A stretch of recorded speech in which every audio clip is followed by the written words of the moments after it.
Nuclear bombs, the epitome of destruction. So far, mankind have never seen something else which is this much powerful and destructive. Modern men think they invented the most powerful weapon, but thousands of years ago, in Hindu scriptures, there was already a mention of something even more destructive. Brahmastra, the ultimate weapon of mayhem made by Lord Brahma, and its similarities with the modern-day nuclear warheads are uncanny. Welcome everyone to another video, and today we're going to do an unexpected comparison between two gigantic weapons, where millennium-old vision meets modern reality and the unthinkable happens.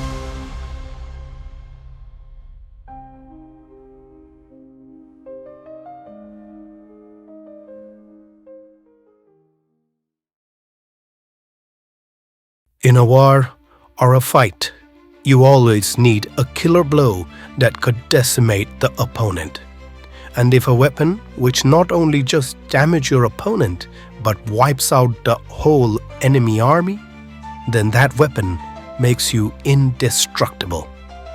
According to ancient texts, Brahmastra was an incredibly powerful weapon, said to be created by the god Brahma.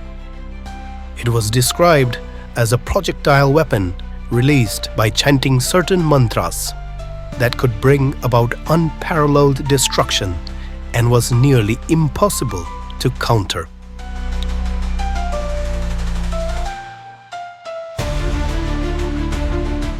As described in the Mahabharata and the Ramayana, it could obliterate entire armies, cities, or even land masses, and left behind toxic remnants that rendered the area barren and uninhabitable.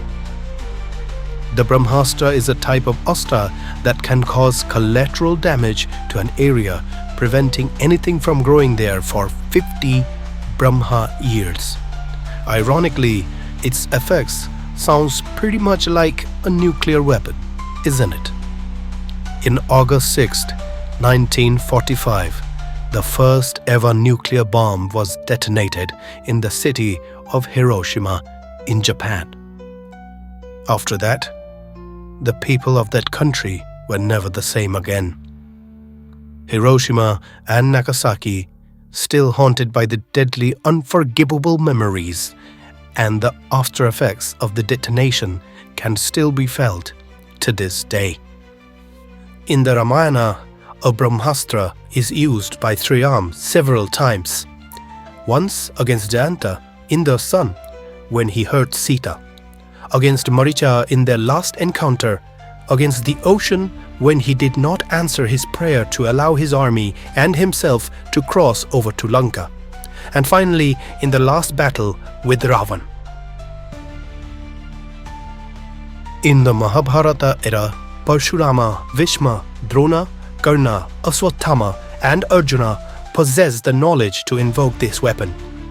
But none of these individuals dared to unleash the full potential of this destructive weapon. The Brahmastra was also said to cause intense heat and blinding light, similar to a nuclear explosion, as some interpretations suggest that it could even disrupt the balance of nature, causing droughts or other natural disasters. In Hindu mythology, the Brahmastra is said to be an arrow-shaped weapon that creates a fiery ball of fire, thunder flashes, and blazing sky. When it is discharged, it can cause nature to tremble, mountains to shatter, and glaciers to melt. Both the Brahmastra and the nuclear weapon unleash an intense explosion, generating heat so powerful it can vaporize anything in its path. The Brahmastra was said to emit heat and light akin to the sun, burning entire landscapes similar to the flash and fireball generated by a nuclear bomb. Both the Brahmastra and the nuclear bomb are based on the idea of channeling the immense power present in nature. The Brahmastra channels cosmic and elemental energy, while the nuclear bomb channels atomic energy. Descriptions of Brahmastra's appearance are vague, as ancient texts focus more on its power and effects than its physical form. However, some interpretations suggest it appeared as a radiant, arrow-like projectile infused with divine energy. When invoked, it glowed with intense light, often described as fiery or blindingly bright, sometimes like the blazing core of the sun. Similar to the strict control we attempt to place on nuclear arsenals today, the Brahmastra was believed to require moral integrity and intense discipline to wield, as it could only be used by someone worthy due to its vast destructive potential.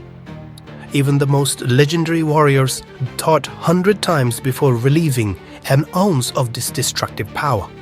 Ironically, this weapon holds the capability to cause so much catastrophe that the makers always had to take countermeasures. The Brahmastra is considered to be the most powerful weapon because it contains the essence of all the other astras. It's said to be invincible, and when deployed, there was neither a counterattack nor a defense that could stop it. Except it can only be stopped by the Brahmadanda, a special stake also created by Brahma. Knowing the sheer brutality of the Brahmastra, he made this stake as it is the only thing that could stop and absorb all the destructive power of this frightening weapon. Although it is pretty much impossible to stop a nuclear attack once it is deployed, but countermeasures are taken all over the world for not to deploy one. Even though countries often try to threat other enemy countries about a nuclear attack, it is very unlikely that they will actually be able to unleash this destructive force upon millions of people and not think for a second that what will it cost. Nuclear weapons are controlled under strict treaties and international agreements due to their immense destructive potential.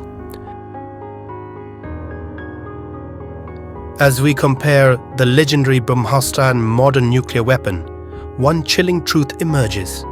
Both symbolize humanity's power to create and destroy.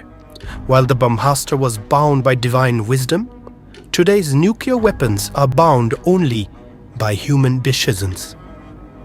Although modern nuclear weapons are some of the most destructive creations humanity has ever built, their power pales in comparison to the mythical Brahmastra.